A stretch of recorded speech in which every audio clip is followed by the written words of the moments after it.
Endogenous money and Bitcoin, a shift in the monetary order. Exploring how the decline of the high trust system that enabled endogenous money creation could lead to a transition toward Bitcoin and trust-minimized forms of money. I cannot provide this important Bitcoin and macro analysis without you.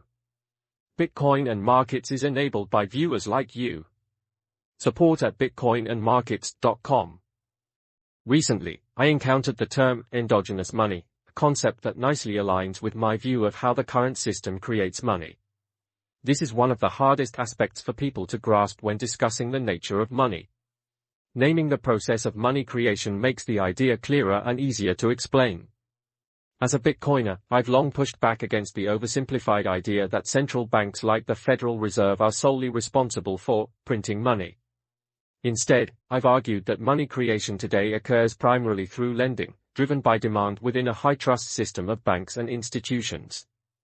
This system, rooted in post-World War II economic order, has worked for decades but now appears increasingly fragile as global trust erodes.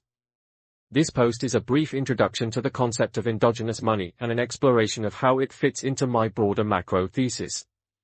Comparing endogenous and exogenous money. The overwhelmingly popular theory of money creation is that of exogenous money.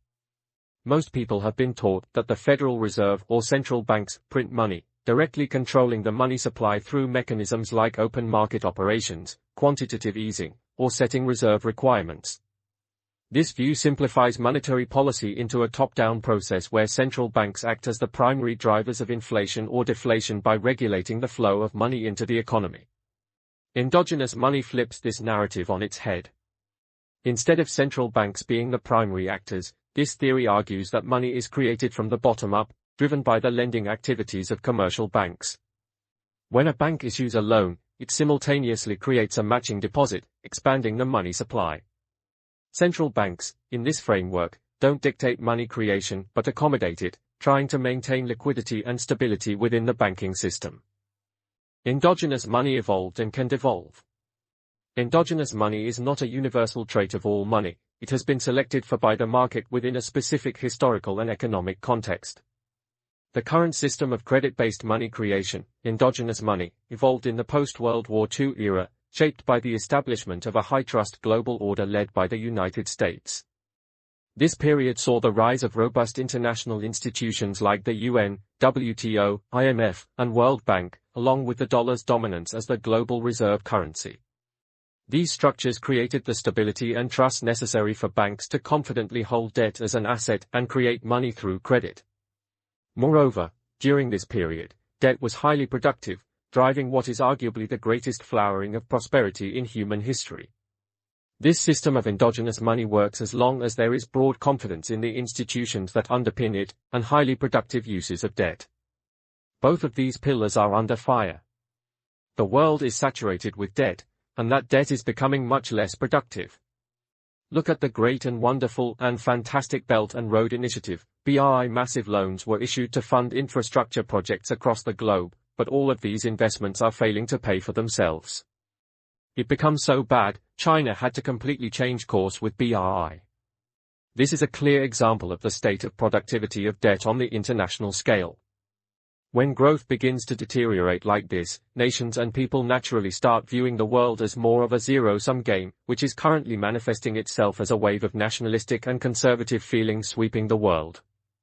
Trust in global policy initiatives, liberal globalist governments, international institutions, and the banking system is eroding under the weight of geopolitical tensions, diminishing marginal returns on debt, systemic debt levels, and demographic crisis. As this trust breaks down, so does the viability of the endogenous money model. Money creation tied to bank lending depends on a reliable, high-trust environment to function. Without it, the system risks devolving into stagnation or instability, forcing a reversion to more transparent and trust-minimized forms of money. Trust-minimized Bitcoin.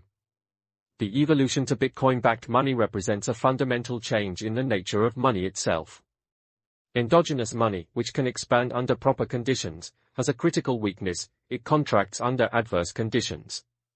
When demand shifts from growth and expansion to preservation, the limitations of endogenous money become glaringly obvious. Bitcoin is theoretically the optimal value preservation tool. We don't know if it will ultimately end up dominating the world, but every single sign so far has been positive. Bitcoin's fixed supply, permissionless nature, and ability to settle value over communication channels make it the ultimate trust-minimized asset for global money. Bitcoin is neither endogenous nor exogenous money. It inherently limits the ability of both banks to create money through lending and governments to create money through fiat issuance. While bank-driven money creation will not vanish completely or overnight, the role of credit in backing the economy, its privileged place on balance sheets, and as the economic structural supports will all shrink relative to harder forms of money. We already hear loud voices from BRICS nations declaring that the dollar, in its current form, no longer works for them. These countries openly discuss a gold-backed currency, but they are just one step away from realizing that Bitcoin solves these same problems, and does so more effectively than gold. The evolution of money is ongoing. I am convinced that the high-trust, highly productive foundations that enabled endogenous money to endure are rapidly changing. This shift is creating a new environment that favors sound money adoption, a money well-suited to a low-trust, insecure economic order. I hope this helps someone. Please like, comment and subscribe for more hard-hitting Bitcoin and macro content.